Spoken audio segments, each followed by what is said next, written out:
Hello and welcome to the February 22nd, 2026 episode of Nick's News.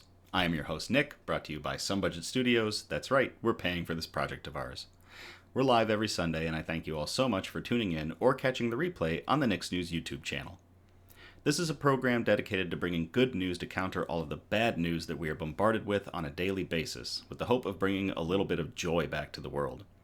Several of our articles are pulled from sites like goodnewsnetwork.org, Industry Tap, Live Science, Positive.news, and goodgoodgood.co, but we appreciate everything sent in by you, the Nick's Newsies. Usually I'm looking over and reading that list. We don't do as much from Good News Network. It's more Industry Tap, Live Science, Positive.news, and goodgoodgood.co, because, man, those four are rocking it. SciTech Daily is great, too. The places that we find this good news at are amazing, and I highly recommend you all check out the links in our description for all of our articles and make those sites part of your daily recommended viewing. Sure, you could hold off until Sunday and tune in here and have us read a couple, but otherwise, check those out. They can be uplifting and they can really make you feel good. So, hello, everybody. Got a lot of folks going off. Hello, Sanguine. Hello, Becky. Hello, Nico. Hello to the Waypoint Discord and everybody that may still be in that one. Greatly appreciated to have you all with us tonight. All right, so, News Brew. Ladies and gentlemen, boys and girls, children of all ages, the Speedway Grand Prix is rocketing down the track in the final straightaway. Speedway Grand Prix MMXXV Blackberry Pie Edition is cruising towards a photo finish. This is a 12% ABV Imperial Stout that is brewed from AleSmith Brewing Company that is keeping the pace with blackberries, vanilla, and coffee. This entire month, we're on the Speedway track. You can check out our Instagram to stay in the race. And I absolutely love the color. I am a fan of the color purple, if you couldn't tell by everything Nick's News and the curtains behind me. Hello, Dapper. Hello, Ian. So, yeah, I am looking forward to this one. Blackberry pie. I really like blackberries, so we've got our Harpoon Limited Edition snifter that has been working overtime these last several episodes. I think this has been the glass of choice every episode for the last, 5 episodes. Hey, Charlie. Hey, Waffle. So, let me blow the gain on the audio since we don't need the Battle Song bottle opener. And we'll get into the theatrics of a 5-minute pour.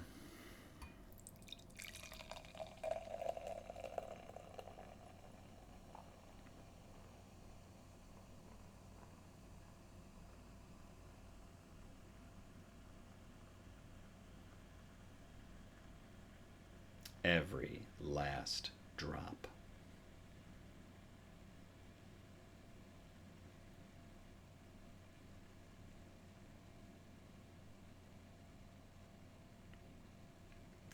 Becky in the chat asks, would I or could I make a beer slushy? I have had a few beer slushies in my time. Do I know how to make it? Hell no. Would I? Maybe.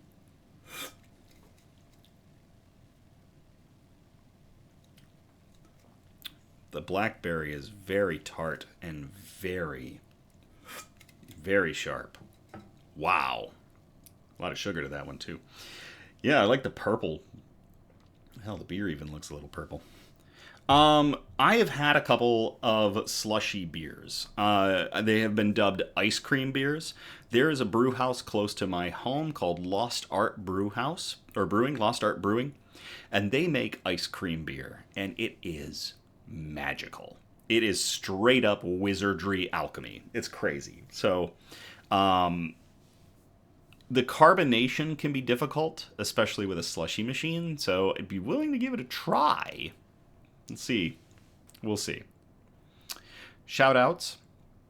Graphics by Ashford specializes in graphic design, video editing and effects, and photo editing. Besides being Nick's News' awesome graphic artist, Grayson bills himself as a bomb-ass bitch. You can contact him through his Instagram. Link is in the description of our video. We're also going to do a shout out to Heretic Coffee, which has once again hit our list of supremely awesome people. Recently, they donated $10,000 to the Pongo Fund, Oregon's only full-time charity that's dedicated to fighting pet hunger.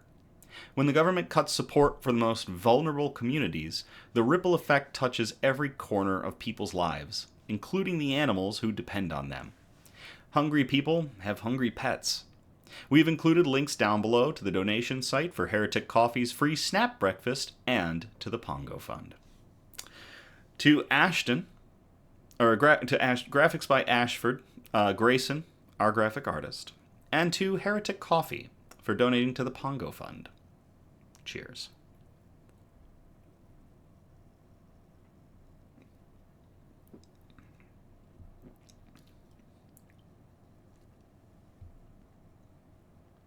Okay, then.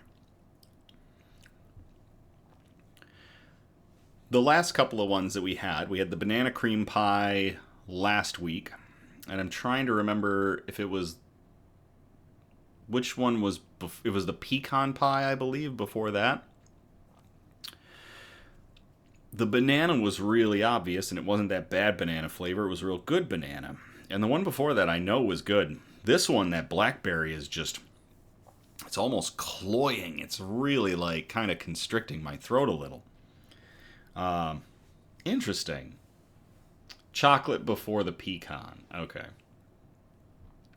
The chocolate pecan one. Yeah, this one... I'm gonna go for a second sip. The pecan, or the blackberry is just really on the attack with that. Holy crap. That one might be a little difficult to get through tonight, so we'll do our best.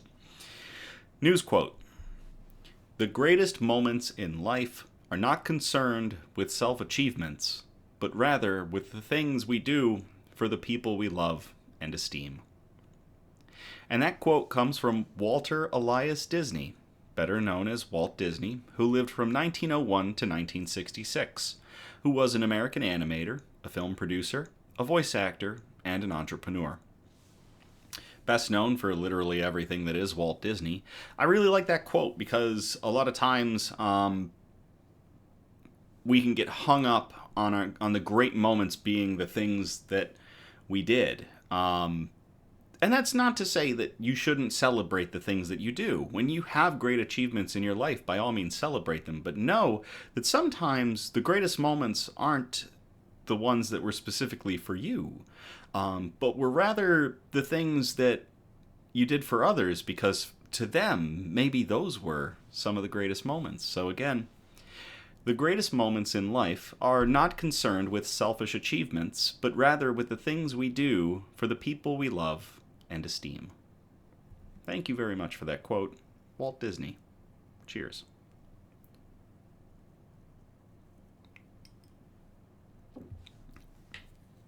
Becky says, at least it's not pumpkin beer. Yes. May all pumpkin beer just cease to exist. And if you like pumpkin beer, I'm not apologizing for that statement. Bug update. Apart from the chirping cricket that's over here, and the buzzing of... I'm going to have to change that. It said moth wings behind me. All is pretty good and silent in the bug room. You heard me correctly. Moth wings. Their names are Mistake 1, 2, and 3. You can check out the Instagram and the photos that were posted there of their enclosure. What ended up happening was I purchased a pack of tomato hornworms to feed to the scorpions. Well, the tomato hornworms were already too big for most of the scorpions but Sue, and after he ate one, he didn't need to eat again for a month. In that time, these 3 remaining tomato hornworms started doing some behavior that was indicative of they were trying to pupate. So I went and put them in Elmira's tank right here to my right because Elmira's asleep. And I thought they're not going to bother her. Well, all three of them immediately burrowed down into the dirt, and I forgot about them. Right before last week's episode, I see something moving around in the tank, and I know Elmira's not awake yet. And sure enough, it's one of these sausage-shaped moths that can fit comfortably in the palm of my hand. And it then... So I got sad, because now I had a moth. So I set up a very large enclosure that's behind me on the floor, and I moved it in. And then the other two came out too in the following days. So now I have 3 5-spotted hawk moths. They're living very well. They're flying quite well in their enclosure, but if this ever happens to me again, I'm going to physically build a bigger enclosure. It's stupid, and I can't kill bugs. I can feed them to other bugs, but I can't kill them myself. So they're going to live with me and have, some good days until they expire. They don't live for very long, but I'm going to make sure that the time that they have is really good. So if you hear something really weird that sounds like a hummingbird flying, that's them. They fly like hummingbirds. It's creepy. Elmira's still napping. Ripley is a well-fed little scuttler. Little John is working on his first burrow, which is really cool. He's moving dirt around like a bulldozer. A member of the Cuddle Puddle revealed itself to not be female, but to be male, and has been hissing and crooning and making all sorts of weird little squeaking noises, which has been pretty cute. So that's been neat. He's got new horns, and he's trying to impress the ladies. Sue is an absolute terror, as usual, just the thing he wants to be. And apart from a couple of noise being made in the bug room, everything is pretty good. That was a long talk about all the bugs, so... Let's move on to our good news broadcast. And our broadcast is broken up into 4 major categories, and those categories are science and technology, health and medicine, flora and fauna, aka plants and animals, and wholesome notes, the really nice touchy-feely articles we like to end on. So we are going to start off in category 1, science and technology. We've got one article in here, and we called it, What Won't We Fire Rockets At?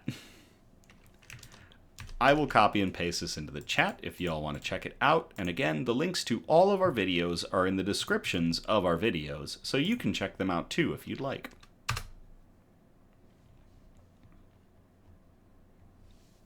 Three NASA rockets dive into the electric heart of the Northern Lights.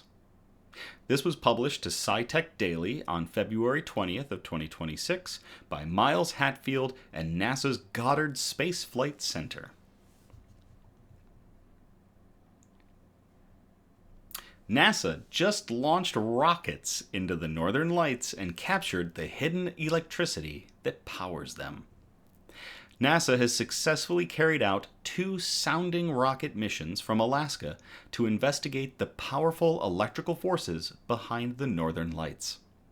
The Black and Diffuse Auroral Science Surveyor and the Geophysical Non-Equilibrium Ionospheric System Science Mission, known as NICE, it's spelled G-N-E-I-S-S, but it's pronounced NICE. The G is silent. Both lifted off from the Poker Flat Research Range near Fairbanks. The Black and Diffuse Auroral Science Surveyor launched on February 9th at 3:29 a.m. AKST, or 7:29 a.m. Eastern Standard, and climbed to about 224 miles, or 360 kilometers for folks that haven't gotten as close to the moon as they'd like. Principal investigator Marilia Samara said every instrument, including technology demonstrations, operated as planned and that the team received high-quality data. The 2 rocket NICE mission was followed with back-to-back launches on February 10th at 1:19 a.m. and 1:19:30 a.m. AKST, or 5:19 a.m. and 5:19:30 a.m. Eastern Standard. And the rockets reached peak altitudes of approximately 198.3 miles, or 319.06 kilometers and 198.8 miles, or 319.94 kilometers, respectively. So we're launching these suckers off and away. Principal investigator Christina Lynch reported that all ground stations, sub-payloads, and instrument booms performed as expected, and that researchers are pleased with both the launch operations and the data gathered so far. Auroras appear when streams of electrons travel from space into Earth's upper atmosphere. As these charged particles collide with atmospheric gases, they trigger the familiar glowing ribbons of light. It's similar to electricity flowing through a wire to power a light bulb. But the glow is only part of a much larger electrical loop. In any circuit, current must return to its source. When electrons pour into the atmosphere to create an aurora, others must eventually flow back out to space to complete the circuit. The incoming particle beams are relatively focused, like current moving through a cable. The return flow, however, is far more chaotic. After producing the light display, electrons scatter in many directions. Their motion is influenced by collisions, shifting winds, pressure differences, and changing electric and magnetic fields. Over time, they find pathways back to space, closing the auroral circuit through a complex and constantly changing environment. To truly understand how the aurora functions, scientists must map how this returning current actually spreads through the atmosphere. That requires tracing many possible pathways at once, which is a major technical challenge. We're not just interested in where the rocket flies, said Christina Lynch, principal investigator for NICE and a professor at Dartmouth College in New Hampshire. We want to know where the current spreads downward through the atmosphere. Lynch designed NICE specifically to answer that question. Using 2 rockets and a coordinated network of ground receivers, the mission builds a 3-dimensional picture of the aurora's electrical signature, or structure. It's essentially like doing a CT scan of the plasma beneath the aurora, Lynch said. The 2 rockets were launched nearly simultaneously, flying side by side through the same auroral display along slightly different paths. Each rocket released 4 sub-payloads to gather measurements at multiple points within the glowing region. As the rockets passed overhead, they transmitted radio signals through the surrounding plasma to receivers on the ground. The plasma modified those signals during their journey, similar to how the body tissue alters X-rays in a medical CT scan. By analyzing these changes, scientists could determine the plasma density and identify where electrical currents were able to flow. The result is a large-scale, 3-dimensional scan of the auroral environment. Understanding auroral currents is not just about filling in a missing piece of physics. These electrical flows control how energy from space is distributed through Earth's upper atmosphere. When currents spread out, they heat the surrounding air, generate wind, and create turbulence that can affect satellites that are traveling through space. For years, researchers have studied auroras from the ground. NASA's EASY satellite mission, which was launched in March of 2025, measures the auroral electrical currents from orbit. By combining satellite observations, ground imagery, and direct rocket measurements, scientists gain a more complete picture of the entire system. If we can put the in situ measurements together with the ground-based imagery, then we can learn to read the aurora, Lynch said. During the same launch window, NASA also flew the Black and Diffuse Auroral Science Surveyor mission. This sounding rocket focused on unusual dark patches within auroras that are known as black auroras. Scientists believe these regions may mark locations where electrical currents abruptly reverse direction. The recent launch marked the mission's second attempt, following a 2025 effort that was postponed due to unfavorable weather and scientific conditions. With the successful flight now complete, researchers are analyzing fresh data to better understand how these dark regions fit into the broader auroral circuit. Auroras form where space interacts with Earth's atmosphere. Electric currents, charged particles, and countless collisions combine to create these vivid displays. Sounding rockets provide a rare opportunity to fly directly through them, placing instruments exactly where the processes unfold. Through short, precisely timed missions, NASA is turning fleeting flashes of light into deeper insight about how space weather shapes our planet. That is really neat. To everybody involved with the NICE rocket, or with Project NICE, the Black and Diffuse Auroral Science Surveyor and the Geophysical Non-Equilibrium Ionospheric System Science Mission, discovering how auroras work. Cheers.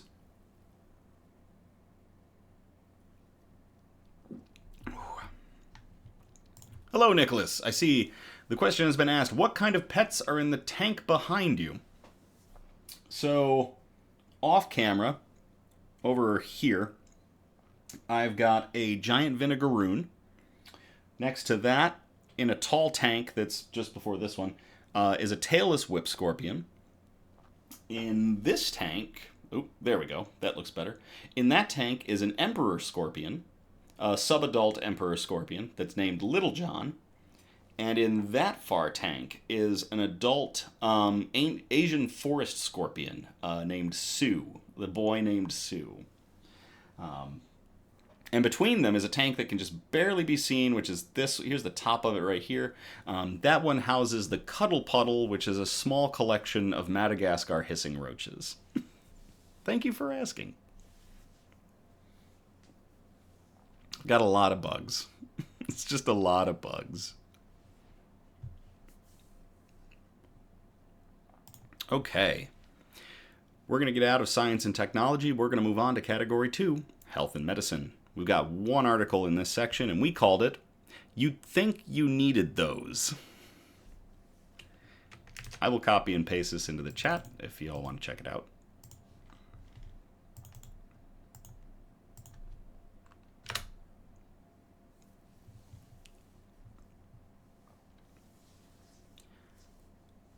Man survives 48 hours without lungs in a medical first.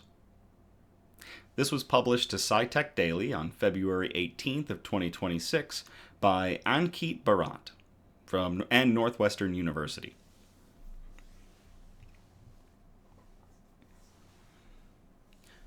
An artificial lung system sustained a patient for 48 hours without lungs, enabling a life-saving double transplant and highlighting the need for earlier intervention in severe ARDS.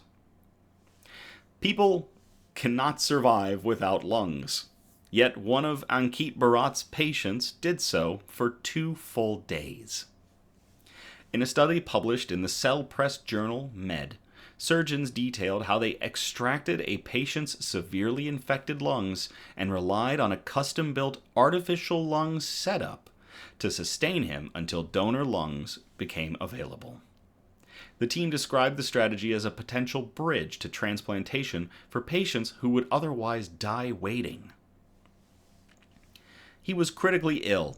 His heart stopped as soon as he arrived. We had to perform CPR, recalls Bharat, the lead author and a thoracic surgeon at Northwestern University. When the infection is so severe that the lungs are melting, they're irrecoverably damaged. That's when patients die. The patient was a 33-year-old man diagnosed with acute respiratory distress syndrome, or ARDS, a dangerous condition in which intense inflammation and infection flood the lungs. His illness began with the flu and rapidly worsened, compounded by bacterial pneumonia. As his lungs failed, his heart and kidneys also began to shut down. Doctors determined that a double lung transplant was his only realistic chance to survive. His lungs were beyond saving, and were continuing to drive infection throughout his body. At the same time, he was too unstable to immediately undergo transplantation. His body needed time to recover before it could handle new organs. It's basically in this weird gray zone where you're too sick to get transplanted organs and you're not sick enough yet to go. So, it really sucks. The heart and lungs are intrinsically connected, says Bharat. When there are no lungs, How do you keep the patient alive? To buy time, Barat and his colleagues created a system that could temporarily perform the essential tasks of the lungs. The device added oxygen to the blood, cleared out carbon dioxide, and supported circulation so the heart could keep pumping effectively, even in the complete absence of lungs. After surgeons removed the infected organs, the patient's health began to rebound. His blood pressure steadied, his other organs started functioning again, and the infection came under control. 2 days later, compatible donor lungs were found, and the team carried out a double lung transplant. More than 2 years after the operation, he is back to his normal routine with strong lung function. Conventionally, lung transplant is reserved for patients who have chronic conditions like interstitial lung disease or cystic fibrosis, says Barat. Currently, people think if you get severe ARDS, you keep supporting them, and ultimately the lungs will get better. However, examination of the removed lungs suggested that recovery would never have happened. Detailed molecular testing revealed extensive scarring and significant immune-related injury. These findings indicated that the damage had progressed too far for the tissue to even heal. For the first time biologically, we are giving molecular proof that some patients will need a double lung transplant. Otherwise, they will not survive, says Barat. At present, only a few highly specialized hospitals have the skill and resources to perform this type of procedure. Barat hopes that in the future, more standardized devices will be developed to help sustain patients with catastrophic lung failure while they wait for donor organs. In my practice, young patients die almost every week because no one realized that transplantation was an option, Barat says. For severe lung damage caused by respiratory viruses or infection, even in acute settings, a lung transplant can be life-saving. The reference material to this article is Bridge to Transplant Using a Flow-Adaptive Extracorporeal Total Artificial Lung System Following Bilateral Pneumonectomy by Yanqing Yan, Anitha Chandrasekhar, He Chul Yang, Teja Devarakonda, Aaron Reynolds, Anjana V. Yeldandi, Ambalavannan Aruna Kalam, Chitaru Kurihara, G.R. Scott Budinger, and Ankit Barat. And it was published on the 30th of January in 2026 in Med. To Ankit Barat and everybody involved with this life-saving process that basically took a person's lungs out and kept them going thanks to artificial means until they could get a double lung transplant. Cheers.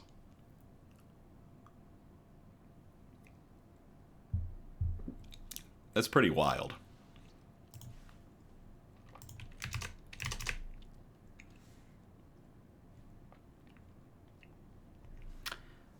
All right, that's going to get us out of health and medicine. We are going to move on to category 3, flora and fauna, aka plants and animals. And we've got 2 articles in this section we want to go through.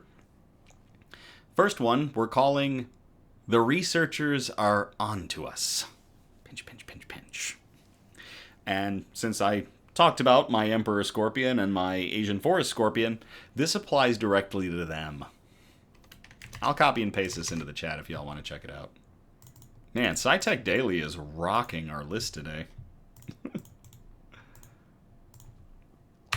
They're really carrying. Have all 3 of our first articles been SciTech Daily? Oh my gosh, they have been. SciTech Daily's on a roll.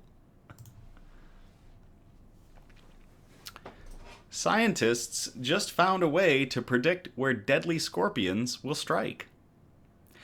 This was published to SciTech Daily on February 15th of 2026 by the University of Galway. And if you look at the article, the first picture in it is a picture of Heterometrus species, a giant Asian forest scorpion, like our big Asian forest scorpion in the back, Sue. Scientists can now map deadly scorpion hotspots, offering a new weapon against one of the tropics' most overlooked health threats. An international group of researchers have developed a way to identify and forecast hotspots for some of the world's most dangerous scorpion species. By analyzing environmental conditions, the scientists determined which factors allow highly venomous scorpions to survive and spread. Their findings could help authorities better understand where scorpion stings are most likely to occur across tropical regions worldwide. The team combined on-the-ground fieldwork in Africa with advanced computer modeling to estimate where high-risk scorpion species are most likely to be found, and what shapes their geographic range. The results revealed a clear pattern. Soil type is the strongest predictor of where many scorpions live, while temperatures, including both average conditions and seasonal swings, play a major role for certain species. Not all scorpions respond to the environment in the same way. Some species are highly adaptable and occupy broad areas. Others appear limited to very specific habitats, creating concentrated pockets of danger where sting risk may be especially high. The study was carried out by researchers from the University of Galway in collaboration with the University Ibn Zor in Morocco, or the Ibn Zor University in Morocco. Published in Environmental Research Communications, the work focuses on central Morocco, one of the most severe scorpion sting hotspots in the world. The goal is to improve prevention efforts and support the development of better diagnostic tools and antivenoms. Dr. Michael Dugan, head of the Venom Systems Lab at University of Galway and senior author of the study, said, "The findings could save lives. By pinpointing where dangerous scorpions are most likely to appear, trained health authorities can target awareness campaigns, train frontline medical staff, and focus community prevention in high-risk areas, especially protecting children. The approach can be applied wherever scorpions pose a threat, from Brazil to the Middle East and India." Scorpion stings represent an often overlooked public health emergency, particularly in tropical and subtropical regions. More than 2 million people are stung each year. While most cases result in pain and swelling, certain species inject venom that can cause severe illness or even death, especially among children and older adults. Worldwide, scorpion stings are estimated to kill more than 3,000 children every year. Now, my scorpions, for reference, the emperor scorpion and the Asian forest scorpion, are not very typically dangerous species. Their stings are described as no worse than a bee sting. However, people do have potentially are susceptible to it and can have an enhanced allergic reaction to it. So there is a danger with all scorpion venom. So this is really neat to be able to start mapping out where scorpions live effectively to try to lower the death toll. Although antivenoms are available for several species, doctors frequently face a major challenge. It's often difficult to determine which scorpion delivered the sting, delaying the most effective treatment. Man, I got a cough going on.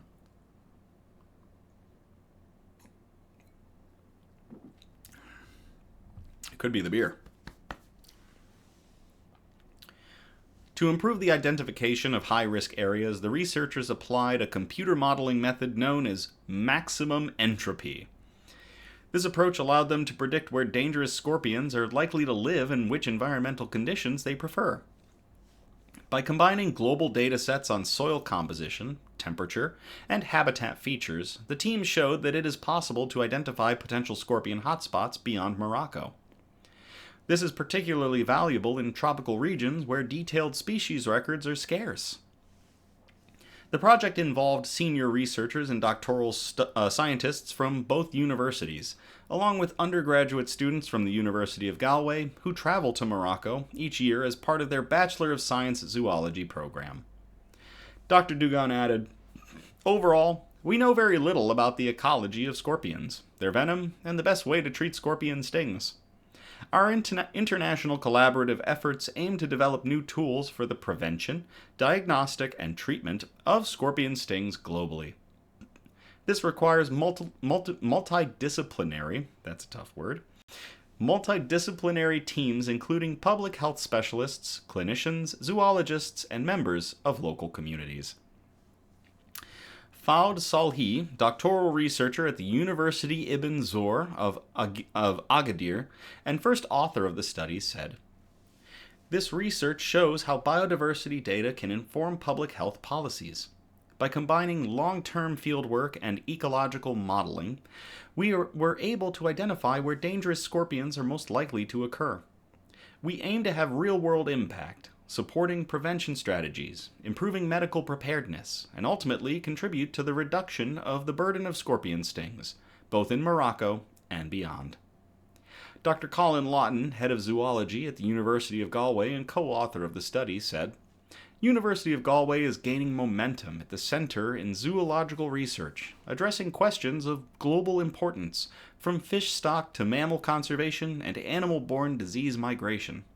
We are very proud to integrate our BSc zoology students into our research activities and international partnerships." If you want to take a look at the article that they read, the reference is Ecological Niche Modeling and Distribution of Scorpion Fauna in Central Morocco at Max and Study by Faud Salhi, Abderrafia Elbahi, Nahat Ouakri, Colin Lawton, Joad Abu Olaid, and Michael Dugan, and it was published on the 10th of February 2026 in Environmental Research Communications. To everybody involved building global models for figuring out where scorpions like to hang out so that we can lower the number of stings that happen annually, cheers.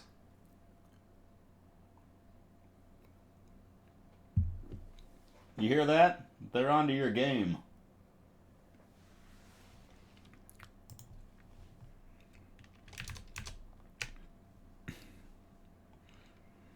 All right.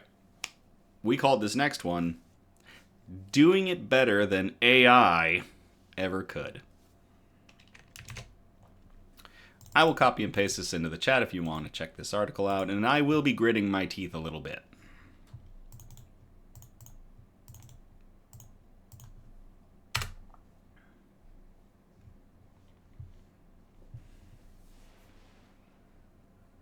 A viral video of adoptable dogs choosing their owners was debunked as AI. So this shelter made it a reality. This was published to goodgoodgood.co on February 19th of 2026 by Cameron Baker. In December of 2025, a handful of similar viral videos made their rounds on the internet. In them, a sign to a large room reads, "Here, the dogs choose the humans." What followed was a heartwarming scene of crowds of people sitting in a gymnasium, dogs of all breeds and sizes sniffing at their feet and eventually picking one person to kiss. The person who would then become their owner. But none of it was real. Jeremy Carrasco, an artificial intelligence literacy educator and co-founder of Riddance.ai, debunked the video on his own social media channels, pointing out deformed humans in the background, random and indecipherable items in plain view, and odd human behavior. In addition to more obvious AI tells, like too many hands and legs or oddly timed expressions, Carrasco reminded viewers to think about the logistics and feasibility of what was depicted in the video in the first place. Most shelters, for instance, don't let just anyone go home with an adoptable dog, even if they have a great connection. Pet adoption requires vetting to make sure the animal is a good fit for their future home, and that their potential owners have everything they need to care for the new pet. Look for two-stage situations, Carrasco warned. Look for real humane societies, rather than AI slop pages like babies, dogs, cats. Their videos are made from stolen videos from real humane societies who deserve your views and donations. A real animal shelter, Animal Care Centers of New York, was inspired by this viral pet adoption content and wanted to figure out a way to make it a reality. Enter Love at First Wag. NYCACC has coordinated a meet and greet similar to what was depicted in the AI videos, but with real planning and logistics to make things go smoothly. A handful of these meet and greets are scheduled for February 21st and 22nd, 2026, at the shelter's Queens location. Interested adopters must first fill out a thorough interest form online, which includes questions about where they live, the size and age preferences for a potential match, activities they'd want to do with their dog, behavioral challenges they'd be comfortable caring for, the person's experience with pet ownership, and more. This is your chance to let the dogs choose you, the shelter shared in a social media video, recreating the premise of the original AI content. If you're the one they run to, and you feel that spark, you could be heading home with your new best friend that very same day. Compared to the AI alternative, the shelter has the event set up for a limited number of guests, so as to not overwhelm the animals. During each session, we will have up to 10 adopters in a room, and we'll bring in a couple of medium-large adult dogs one by one to pick their new family themselves, the NYCACC form reads. Leave your adoption up to the tastes of our shelter dogs, or just come in to see if you click with anyone. If you don't find anyone that you're a match with during the group session, our counselors will be thrilled to help pick out some other options. Each participant must also contribute a $25 donation, which can be applied to the adoption fee if they meet their perfect match, held on file for a future adoption, or just gifted to the shelter. Adoption fees include spaying and neutering, microchipping, and vaccinations. Those who choose to pay it forward will help someone else who wants to adopt a dog and can enjoy the experience to give love to our shelter pups, NYCACC shared on social media. Those who adopt a dog during the Love at First Wag event will also get a themed toy and a discount at a local pet store to buy all the supplies they might need. Just a few days leading up to the event, spots were still available for participants to sign up, though social media comments indicate that thousands are excited to see the NYCACC make this concept their own. Finally, something good came from AI, one person wrote on TikTok. I hope the event is a success. I wish more shelters did this, another added. I would 100% donate money just to cuddle dogs. Another joked with a clever strategy to win it all. Me, a vegetarian, rubbing bacon grease on my hands, so I get to take them all. That is really cool. To the Animal Care Centers of New York, for taking this garbage-ass AI video and making it into a reality where they can actually connect real people with real pets who will get forever homes. Cheers.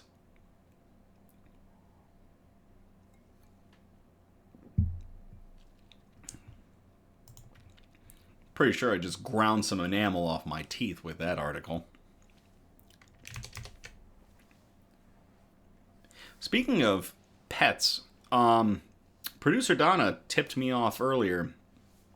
To anybody that's looking for employment, I believe producer Donna told me that Happy Cat Cafe is hiring? Producer Donna, can you confirm for me if that was it? We didn't do it as a shout out, and maybe we should have. I don't know anybody off the top of my head that's looking for new employment, but I know a lot of folks that love to basically have a great time with cats and also could probably do well in a cafe environment, especially one as chill as what we see here in the Grand Rapids area. Just waiting on confirmation. I know there's a little bit of a lag between the video and the chat, so...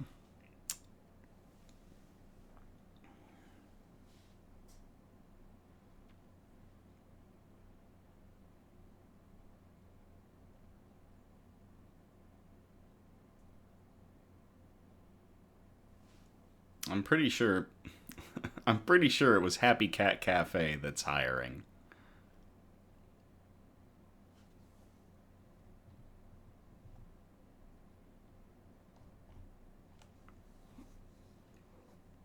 Yes. Okay. Producer Donna has confirmed it is Happy Cat Cafe that is hiring. So, um, very cool.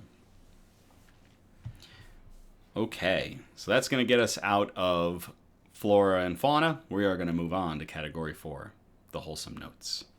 These are some really nice ones. One of them has a video that I implore you to watch. It's very quick. It's a very simple one. We're still trying to figure out how to broadcast video. So we're not going to be able to show the video, but it's really cool, and I implore you to watch it when we get to that article. But first, we're going to start off with our first wholesome note. You don't need a big bang to make a big difference. And I'm going to copy and paste that into the chat for y'all to check out. And that's probably going to be the title of the VOD once the VOD goes live tomorrow or Tuesday.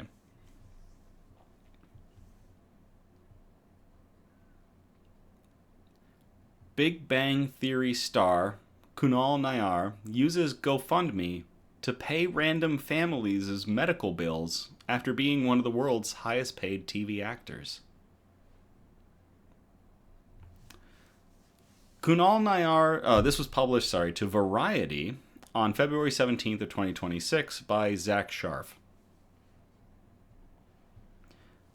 Kunal Nair's recent interview with The Eye Paper is currently going viral on X thanks to the Big Bang Theory actor's revelation that he frequently goes on GoFundMe to anonymously donate to campaigns that provide money towards medical bills for families. Fortune magazine reported earlier this month that Nair's reported net worth is $45 million. Money has given me greater freedom, and the greatest gift is the ability to give back, to change people's lives, Nair said in December. We also support animal charities because we love dogs.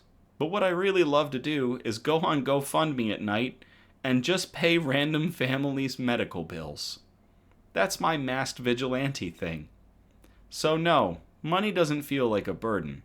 It feels like a grace from the universe.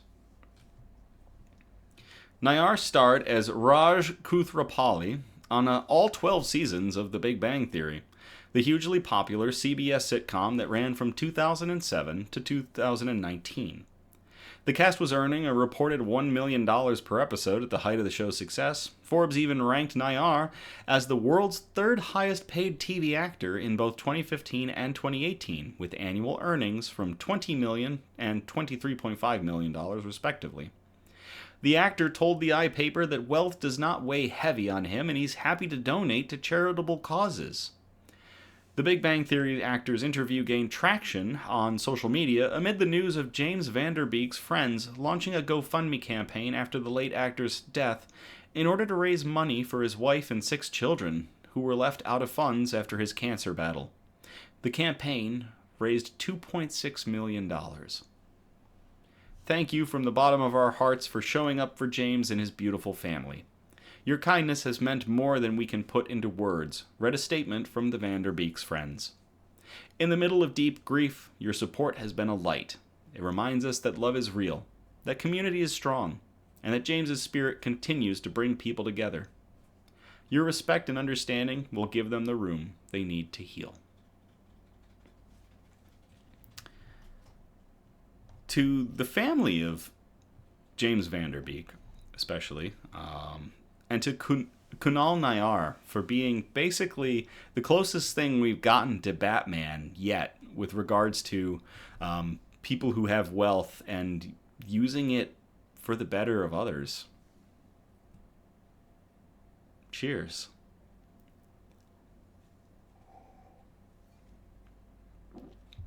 Becky said, Raj, he was so funny. I actually haven't watched a lot of The Big Bang Theory, but I will say I have enjoyed Raj. I like his character. And he's a good actor, he's a solid actor, and apparently a very solid person, so that's really cool.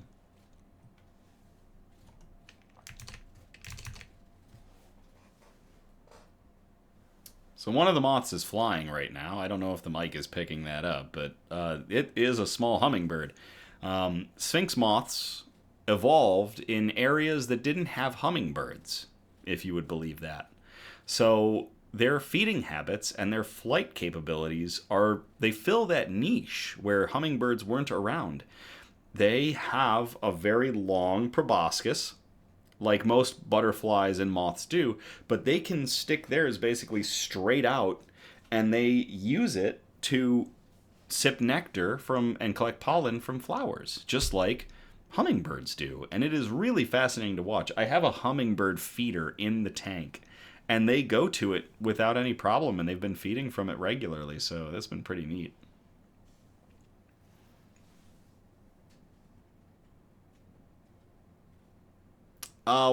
Becky asked, what do I do with them after they pass? So after any of my insects pass, I tend to put them into the soil of the other enclosures, or into the soil of their own enclosure. That adds nutrients back to the soil. All of my tanks are bioactive tanks. I have effectively, apart from needing a supply of water, these tanks are live vivariums and have plants and have soil creatures, and have established biomes going on. So, like when my mantises passed away, I would put the mantises' corpses into these tanks to provide boosts of nutrients to the soil and the plants and the soil critters. I haven't done any like pinning or anything like that. I used to collect bugs, and I would keep like containers of different insects once they'd passed to show off like a collection, but I never did any pinning or dioramas or displays, so it just wasn't my thing. Unless I did something with these moths, my plan is to return them to the dirt of these tanks and kind of add to that soil, to that ecosystem. The circle of life, don't kill me, Disney. So, all that. All right, this next article is a Heckin Good Boi article. It's very short, and this is the one that has the video, so I implore you, please check this out, and check out the video. It's very short, it's very sweet.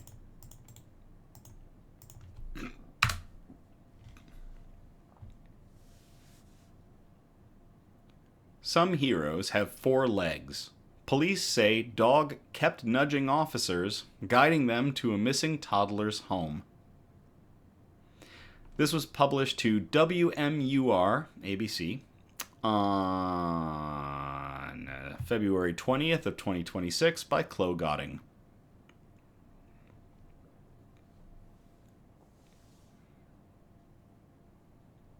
You're welcome, Becky. Becky said, thank you for answering my questions. Of course, I don't mind answering questions. And like producer Donna just said, we do have a chat and chill coming up. So if you have questions for us, send them in. Contact us via our Instagram, Facebook. Email us at somebudgetstudios@gmail.com if you have questions. The chat and chill is just going to be an hour of us chatting and chilling. No good news apart from the good news of all of you hanging out with us. So, Alexander says, that was fun last time. Cool, I'm glad you enjoyed it, Alexander. Yeah, Discord. You can message us on Discord. However you want to get these questions to us, or, topics that you may want to chat about. We'll have producer Donna on chat as well. It won't just be me talking, so that'll be fun. And yeah, the chat and chill will be good. All right, back to the article. A Missouri police department is crediting a 4-legged friend for its help in reuniting a lost toddler with their family. Kansas City police responded to a call about a toddler wandering barefoot in the street last week. Officers began working to try to find out who the toddler was and where their family was when the dog kept nudging at the officers. The officers had a feeling the dog was trying to tell them something, so when it began to wander away, they followed it. The dog led officers to a nearby house, which turned out to be the toddler's home. The child was reunited with family thanks to the pup's help. Some heroes have 4 legs, police said on social media. Police are investigating what led to the incident. But there is a video on that page, and I again implore you to check out the video. It's very interesting. The dog is definitely doing everything it can to get the officer's attention, and sure enough, gets them to bring that toddler right back home. So, to the dog for helping the officers get the toddler back to its home. Cheers.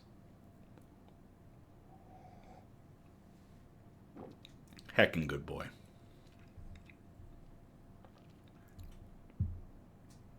We actually don't have a Knicks News Discord. It's more being able to contact us on Discord if you have our Discords.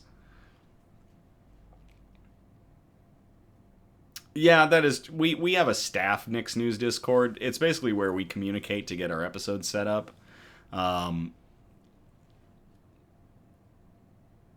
Producer Donna and I might talk about that. I don't know. Would we do a Knicks News Discord? Would there be benefits to doing a Knicks News Discord? I don't know. Could be interesting, though. A lot of other... Like, full-time... I'm not a full-time YouTuber, obviously, but I know a lot of YouTubers have Discords, so... We'll have to talk about that.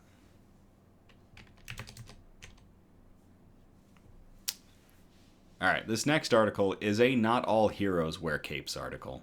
I really like this one. So I will copy and paste it into the chat if y'all want to check it out.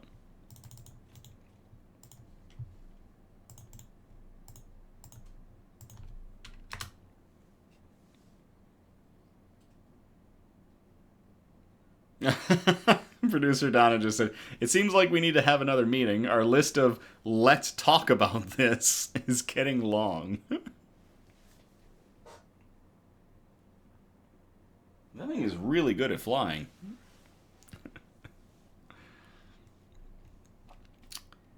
Gust of wind blows baby in stroller into Lake Michigan. Man helps save child. This was published to Eyewitness News 7 ABC on February 21st of 2026 by Trey Ward.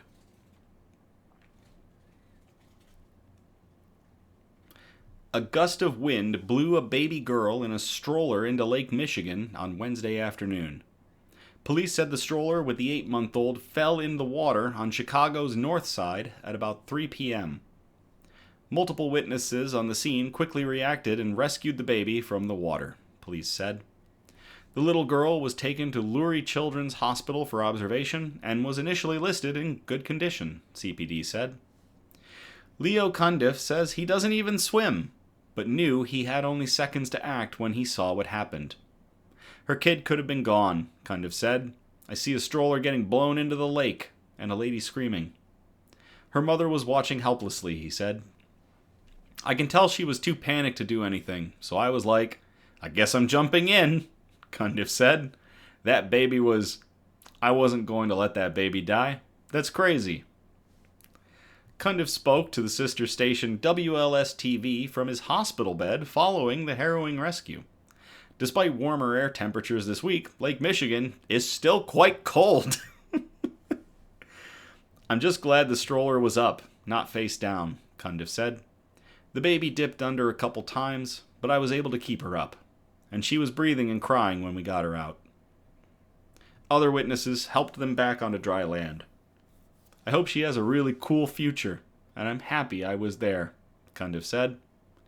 Cundiff says he's in the hospital for heart monitoring and hopes to be released after an overnight stay.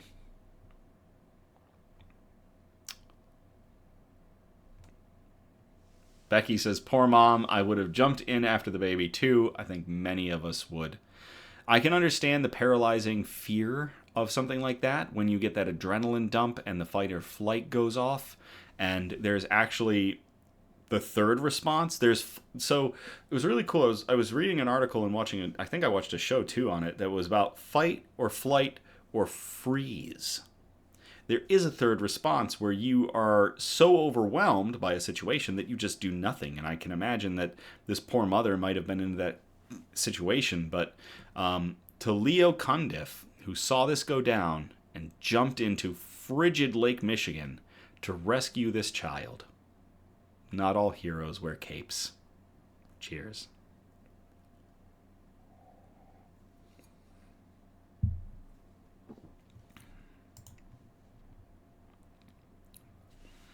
All right, last thing we have to talk about tonight is a Sweet Tub Teddy update.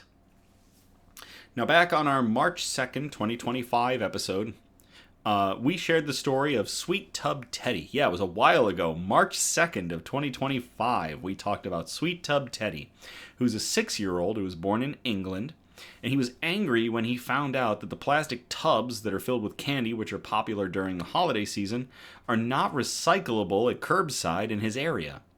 So in 2023, he set out to keep as many of them as he could from going to the landfill, and he collected 358 tubs.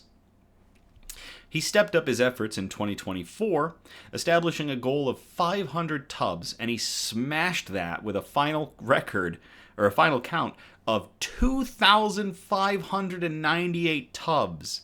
He was aiming for 500, he did 2,500, almost 2,600. In our year in review episode, that was at the end of December of 2025, we talked about Teddy, and that he'd set a goal of 5,000 tubs to collect over the winter holidays. So he's stepping up his game. Wanted 500, hit 2,500. Wants 5,000. The BBC reported this week that Teddy absolutely demolished that goal and collected a record-breaking, for him, 11,233 tubs for recycling. 500, 2,598. 5,000. 11,233. He would 100% do the challenge again, said Teddy, hinting his new goal might be 15,000. My ultimate goal is to stop plastic pollution completely, he said. This is a 6-year-old. This is a 7. He'll be 7 soon. This is an almost 7-year-old who's saying, my ultimate goal is to stop plastic pollution completely. What 7-year-old says that? This is insane. Producer Donna threw in, these tubs are melted down and used to make park benches. It's a reminder. Yeah, they're melting these down and they're making park benches out of them. And this is the 3rd time we've covered Teddy. Like, this kid is on a roll. I could probably save all of this from landfill. Imagine what we can do next. To the companies to make the tubs, he pleaded. To the companies that make the tubs, he pleaded, please make all these tubs into cardboard. This kid's wild. It's really cool. All right. On that note, that's everything we've got. 7 articles and a follow-up. It's really good stuff. Really great stuff tonight. Thank you all again for tuning in or catching the replay on the Knicks News YouTube channel. Again, we're live every Sunday, with our next episode being on March 1st of 2026. We encourage participation, so by all means, if you feel inclined, you can message or post suggestions for news brews, shout-outs, news quotes, and especially good news articles that we can share on future episodes. If possible, if you send a bunch of articles, please spread them out across our 4 major categories, which again are science and technology, health and medicine, flora and fauna, aka plants and animals, and wholesome notes. The really nice stuff we like to end on, like dogs leading police officers to show where toddlers live, follow-ups of children who are performing ecological acts of salvation by collecting plastic bins and, just being able to give. When you have things to give, just giving. Those are really cool stuff. That's really cool, wholesome notes. You can message us on Facebook or Instagram, or email us at somebudgetstudios@gmail.com. Links are in the description of our videos. Feel free to like, subscribe, or comment on all our content across all of our platforms, including Facebook and Instagram, YouTube, of course, and TikTok, to get good news and joy out into all the algorithms. We are attacking all the social media. Facebook, Instagram, YouTube, TikTok. We're on all of them, providing providing unique content to every single one of them. So check them all out. We really appreciate everything. Please, no SEO improvement advertisements. We're not interested. We're doing all of this word of mouth, and y'all are the ones who continue to drive Nick's News and continue to spread us and continue to see growth across all of our platforms, which is something amazing. It really is incredible. We don't do crazy things. I don't do crazy animatics or anything. We have really good graphic art, and we have really good news. And that's what we're working with. So, as always, thank you all again. I love you all. Have a great night, and I will play us out.